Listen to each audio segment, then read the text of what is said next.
Good morning everyone student. बेटे आज हम लोग करेंगे हमारा last topic of this chapter importance, you can say that it's a functions of statistics in economics.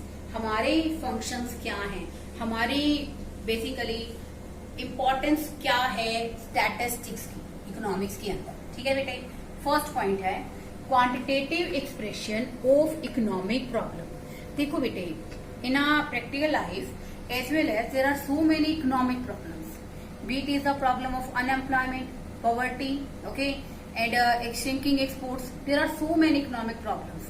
तो देखो बेटे, इकोनॉमिक प्रॉब्लम्स बड़ी हैं, सिग्निफिकेंट हैं, या बेसिकली उनका क्या इफेक्ट है उसको जानने के लिए the first task of our economist, हमारा जो इकोनॉमिक्स है उसका सबसे पहला काम क्या होता है, provide the quantitative expression of the economic problem. जितनी भी आर्थिक समस्याएं हैं, चाहे वो बेरोजगारी की हैं, चाहे वो निर्धनता की हैं, चाहे वो हमारे बेसिकली जो हमारे एक्सपोर्ट्स कम हो रहे हैं उसकी है, तो बेटे इन समस्याओं को समझने के लिए हमारा जो इकोनॉमिस्ट है वो क्या करता है, इन सभी समस्याओं को एक क्वांटिटेटिव एक्सप्रेशन प्रोवाइड करता है। Because the quantitative expression tells us how the problem is serious and how the problem are serious in a what manner, कि समस्या कितनी ज्यादा गंभीर है और कितनी ज्यादा है। देखो बेटे, हम कहते हैं कि हमारे देश में पॉवर्टी बढ़ रही है, ठीक है ना, हम कहते हैं हमारे देश में अनएम्प्लॉयमेंट का परसेंटेज बढ़ रहा है, बट हाउ, कैसे, कितना परसेंट बढ़ रहा है, कितने लोग हैं जो बेरोजगार हो गए हैं। तो बेटे we have come to know how the problems can be tackled. हम जानना चाहते हैं कि हमारी समस्याओं को कैसे सॉल्व किया जाए। देन द इकोनॉमिक्स सबसे पहले क्या करेगा, gives the quantitative expression of the economic problems so that the planners can understand the problem and solve the problem. तो बेटे हम लोग बेसिकली इकोनॉमिक्स के अंदर हमारी आर्थिक समस्याओं को क्या दे सकते हैं बच्चों, क्वांटिटेटिव क्या होता है, मात्रात्मक वर्णन दे सकते हैं ताकि समस्याओं को सॉल्व किया जा सके। अब हम कहते हैं हमारे देश में बेरोजगारी बढ़ रही है। अगर हम कहें कि पहले से इंडियन इकोनॉमी के अंदर जो बेरोजगार हैं उनकी संख्या बढ़कर 4.35 करोड़ हो गई है, पहले 4 करोड़ थी, 2018-19 के आंकड़ों के अनुसार संख्या बढ़कर बेरोजगारों की 4.35 यानी कि 4 करोड़ 35 लाख हो गई है। तो हमें पता चला गया कि हमारी जो प्रॉब्लम्स है वो कितनी ज्यादा सीरियस है। तो बेटे ये हमारी प्रॉब्लम को समझने में और उसको क्वांटिटेटिव एक्सप्रेशन देने में स्टैटिस्टिक्स क्या करती है, हमारी बहुत हेल्प करती है। Second one, intersectoral and intertemporal comparison. देखो बेटे, इंटरसेक्टोरल का मीनिंग यहाँ पर क्या है स्टूडेंट, इंटरसेक्टोरल कंपैरिजन का मीनिंग है बेटे डिफरेंट सेक्टर्स। हम लोग बात करते हैं बच्चों रूरल सेक्टर की, ओके, और हम बात कर रहे हैं यहाँ पर अर्बन सेक्टर की। तो देखो बेटे, केवल जो हमारी समस्याएं हैं, it's not enough for the economist to understand the quantitative expression of any problem. किसी भी समस्या का क्वांटिटेटिव एक्सप्रेशन जान लेना समस्या को दूर नहीं करता है।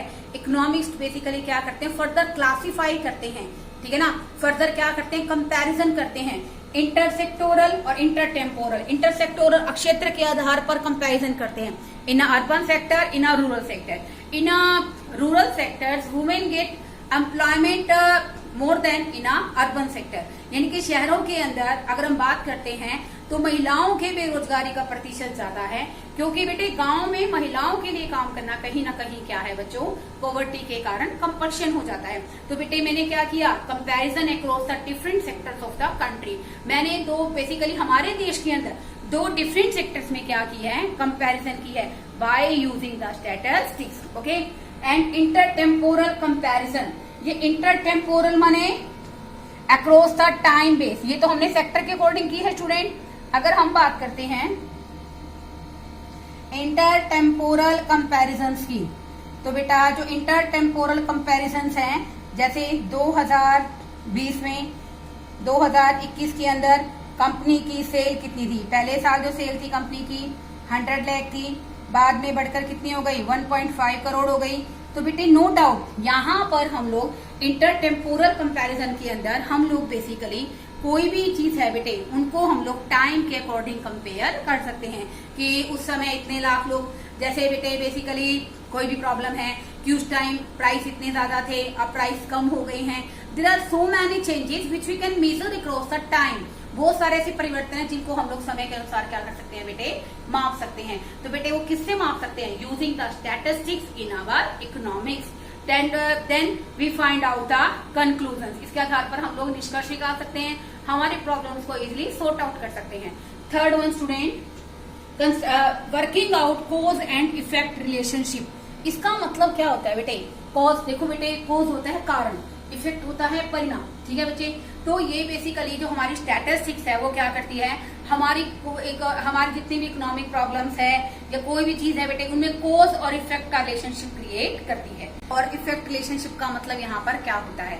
तो इकोनॉमिक्स बेटे ट्राई करते हैं कि कोई भी इकोनॉमिक प्रॉब्लम है उसके कारण और परिणाम में क्या किया जाए, रिलेशनशिप इस्टेब्लिश की जाए।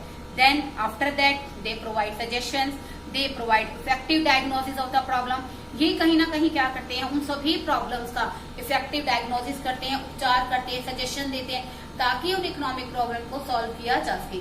मान लो बेटे हमारे इकोनॉमी के अंदर बेसिकली इसी के अंदर बात कर रही हूँ, डिमांड का लेवल क्या हो गया स्टूडेंट, पहले से लो हो गया। तो डिमांड का लेवल लो होने का कारण बेटे क्या है? इसके कारण क्या हुआ, हमारी इकोनॉमी में इन्वेस्टमेंट क्या हो गई स्टूडेंट, कम हो गई। इन्वेस्टमेंट के कम होने से प्रोडक्शन कम होगी, प्रोडक्शन के कम होने से हमारे देश में क्या बढ़ेगा बेटे, अनएम्प्लॉयमेंट। क्या बढ़ेगा? अनएम्प्लॉयमेंट। तो कहने का मतलब क्या है कि अनएम्प्लॉयमेंट का एक कारण ये भी है कि हमारी इकोनॉमी में जब वस्तुओं की डिमांड कम होती है तो बेटे प्रोड्यूसर्स को ना चाहते हुए भी प्रोडक्शन क्या करना पड़ता है, कम करना पड़ता है। जब प्रोड्यूसर को बेटे प्रोडक्शन को कम करना पड़ता है तो नो डाउट वो प्रोडक्शन पहले से कम कर रहा है तो वो क्या करेगा, एम्प्लॉयज को रिट्रेंच करेगा, छटनी करेगा, कुछ एम्प्लॉयज को काम से क्या करेगा बेटे, हटा देगा। तो इस दौरान बेटे क्या होगा, जब कुछ एम्प्लॉयज को काम से हटाएगा तो इससे हमारे देश में बेरोजगारी फैल जाएगी। तो बेटे कहीं ना कहीं जो स्टैटिस्टिक्स है हमारी हेल्प करती है कॉज और इफेक्ट में रिलेशनशिप को क्रिएट करने में। और कहीं और सबसे इम्पोर्टेंट बात क्या है बेटे, इसके बारे में इफेक्टिव सजेशंस प्रोवाइड करती है, रेमेडीज प्रोवाइड करती है ताकि इस प्रॉब्लम को सॉर्ट आउट किया जा सके। तो गवर्नमेंट क्या प्रॉब्लम को सॉर्ट आउट करने के लिए क्या कोशिश करेगी कि government should investment in a public sector. Government क्या करेगी, पब्लिक सेक्टर के अंदर इन्वेस्टमेंट करेगी जिससे कि लोगों को ज्यादा से ज्यादा एम्प्लॉयमेंट अपॉर्चुनिटी बढ़े और वो जो हमारा अनएम्प्लॉयमेंट है उसको रिड्यूस किया जा सके। नेक्स्ट देखिए बच्चों, construction of economic theories and economic models. तो देखो बेटे यहाँ पर जो हमारा लॉ ऑफ डिमांड है, it's also economic theory which we consider या which we can create with the help of statistics. ये क्या शो करती है, दिस शोज इनवर्स रिलेशनशिप या आप कह सकते हो बेटे negative relationship between demand and price. तो बेटे इसके आधार पर हमने कौन सा लॉ फॉर्मुलेट किया बच्चों, लॉ ऑफ डिमांड। तो देखो बेटे कहने का मतलब यहाँ पर क्या है कि construction of economic theories by using statistics in economics we can construct economic models, economic theories and as well as various economic laws. बहुत सारे आर्थिक कानून बना सकते हैं, आर्थिक नियम बना सकते हैं। हम लोग किसके आधार पर बना सकते हैं, हमारे इकोनॉमिक मॉडल्स के आधार पर, हमारे स्टैटिस्टिक्स के बेस पर। स्टैटिस्टिक्स के बेस पर we can create a relationship between price and quantity demanded. दस हमने किसको फॉर्मुलेट किया बच्चों, लॉ ऑफ डिमांड को। तो कहने का मतलब क्या है बेटे, by using the statistics in economics we can construct economic models, economic theories and which is applicable in practical life.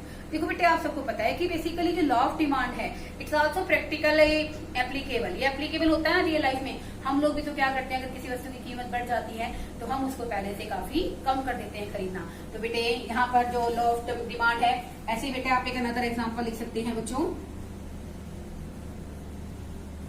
Law of supply का। ये क्या शो करता है, पॉजिटिव रिलेशनशिप है, क्योंकि बेटे जब आप डिमांड कर रहे हैं तो आप क्या सोच रहे हैं, now you are think like a consumer. और as a law of supply में रिलेशनशिप कैसा है बच्चों, पॉजिटिव रिलेशनशिप है। किसके बीच में, प्राइस में एंड सप्लाई के बीच में। ओके, प्राइस और सप्लाई के बीच में पॉजिटिव रिलेशनशिप है, क्योंकि बेटे when we are going to sell the commodity then we have to treat like a producer, हम लोग एक प्रोड्यूसर की तरह काम कर रहे हैं। तो यहाँ पर बेटे कहीं ना कहीं बेसिकली प्राइस में और सप्लाई में कैसा रिलेशनशिप होता है बच्चों, पॉजिटिव रिलेशनशिप होता है। तो बेटे इसको भी, इस थ्योरी को भी हमने किसके आधार पर कंस्ट्रक्ट किया है, स्टैटिस्टिक्स के आधार पर। ठीक है बच्चों। इकोनॉमिक फोरकास्टिंग, इकोनॉमिक फोरकास्टिंग क्या होता है बेटे, भविष्यवाणी करना, पूर्वानुमान लगाना। तो economic forecasting does not mean any prediction in any astrological prediction. तो एस्ट्रोलॉजिकल प्रिडिक्शन का मतलब क्या है, कोई खगोल शास्त्री जो हमारी हाथ की रेखाएं देखकर प्रिडिक्शन करता है, मैं उस तरह की भविष्यवाणी की बात नहीं कर रही। हम आज के प्राइस ट्रेंड को देखकर आने वाले समय में वस्तु की कीमत कम हो जाएगी या ज्यादा हो जाएगी उसका अनुमान लगा सकते हैं। तो इकोनॉमिक फोरकास्टिंग में, आर्थिक भविष्यवाणी में हमारी स्टैटिस्टिक्स हमारी क्या करती है, हेल्प करती है। Now take an example to understand this topic. देखो बेटे जैसे अब कोरोना जैसी पेंडेमिक बीमारी चल रही है, महामारी है ये, ठीक है। तो बेटे वर्ल्ड वाइड जो पेंडेमिक चल रही है इसके कारण बेटे जो गोल्ड के रेट है वो बहुत ज्यादा बढ़ गए हैं, बढ़ गए ना गोल्ड के रेट। तो इसका मतलब क्या कि आज का जो गोल्ड के प्राइस का ट्रेंड देखते हुए हम आने वाले समय में ये अनुमान लगा सकते हैं कि गोल्ड और भी ज्यादा महंगा हो जाएगा। तो this is known as a economic forecasting. इसका मतलब किसी भी ज्योतिष के द्वारा की जाने वाली भविष्यवाणी से नहीं है। As you know, looking the trend of prices, price के ट्रेंड को देखकर हम लोग भविष्य में जो उसकी कीमत रहेगी उसका पूर्वानुमान लगा सकते हैं। आगे देखिए, of policies, formulation of policies, of policies इसका मतलब क्या होता है बेटे, नीतियों का निर्माण। The government has to make fiscal policy. Fiscal policy क्या होती है बेटे, गवर्नमेंट की टैक्स यानी कि इनकम और गवर्नमेंट के एक्सपेंडिचर से रिलेटेड जो पॉलिसी है बेटे, हम उसको क्या कहते हैं बच्चों, फिस्कल पॉलिसी। फिस्कल पॉलिसी का मतलब होता है बेटे राजकोषीय नीति। ये किससे रिलेटेड है बेटे, गवर्नमेंट एक्सपेंडिचर नो डाउट, और साथ साथ बेटे गवर्नमेंट रेवेन्यू, या आप कह सकते हैं गवर्नमेंट के रेवेन्यू। गवर्नमेंट कहाँ एक्सपेंडिचर करती है, गवर्नमेंट हॉस्पिटल्स बनवाती है, स्टूडेंट स्कूल बनवाती है, colleges as well as roads, dams. Okay, तो बेटे ये तो गवर्नमेंट के एक्सपेंडिचर के सोर्स हैं, ठीक है। ऐसे गवर्नमेंट रेवेन्यू, गवर्नमेंट को मेन रेवेन्यू सोर्स है बेटे गवर्नमेंट का टैक्स। तो देखो बेटे finance minister has to make the policy of taxation. Finance minister को डिसाइड करना होता है कि वो टैक्सेशन की पॉलिसी को किस तरह से बनाएगा, ठीक है। तो बेटे बाय स्टैटिस्टिकल एनालिसिस, सांख्यिकी अध्ययन करने के बाद वो जान पाता है कि what is the paying capacity of the people in our India. हमारे लोगों की इंडिया के अंदर टैक्स पेइंग कैपेसिटी कितनी है, कि वो कितना टैक्स पे कर सकते हैं मिनिमम डिस्कम्फर्ट के साथ। तो बेटे इसी के आधार पर, स्टैटिस्टिकल एनालिसिस के आधार पर a finance minister can make his taxation policy so that it will be minimum discomfort of the people as well as increase the government revenue. So we can see that statistical analysis also helps in the policy formulation. Next one, economic equilibrium. Economic equilibrium का मतलब बच्चों यहाँ पर क्या है, what is economic equilibrium? Topic है, point है economic equilibrium. Economic equilibrium क्या है, state of balance for the producer as well as the consumer as well as the society. तो देखो बेटे आप सबको पता है a consumer is in equilibrium when he gets maximum profit. Profit no, a consumer is in equilibrium when he gets maximum satisfaction. ठीक है बच्चों, तो ये स्टेट ऑफ बैलेंस है प्रोड्यूसर के लिए, कंज्यूमर के लिए और सोसाइटी के लिए। तो कंज्यूमर बेटे क्या चाहता है कि वो जो भी चीज खरीदे उससे उसको क्या मिले, सेटिस्फेक्शन मिले। जो वस्तु खरीद रहा है उसकी कॉस्ट सबसे कम हो, उसको पहनने के बाद, खाने की चीज है तो खाने के बाद क्या मिले, सेटिस्फेक्शन मिले। तो कंज्यूमर क्या चाहता है, कंज्यूमर के लिए स्टेट ऑफ बैलेंस क्या है, मैक्सिमम सेटिस्फेक्शन। प्रोड्यूसर क्या चाहता है, मैक्सिमम प्रॉफिट, तो उसके लिए स्टेट ऑफ बैलेंस क्या है student, maximum profit. And last one, यहाँ पर सोसाइटी क्या चाहती है, मैक्सिमम सोशल वेलफेयर। तो सोसाइटी के लिए स्टेट ऑफ बैलेंस क्या है बच्चों, मैक्सिमम सोशल वेलफेयर। तो बेटे यहाँ पर मैंने आपको बहुत ही इंपॉर्टेंट टॉपिक डिस्कस किया है। आई होप जैसे कि आप बहुत अच्छे तरीके से काम कर रहे हैं, आप उस तरह से मुझे अपना होमवर्क सेंड करते रहेंगे। और आपको बेटे अगर कोई डाउट रह जाता है, कोई क्वेरी रह जाती है, then you can ask me. Okay, thank you student.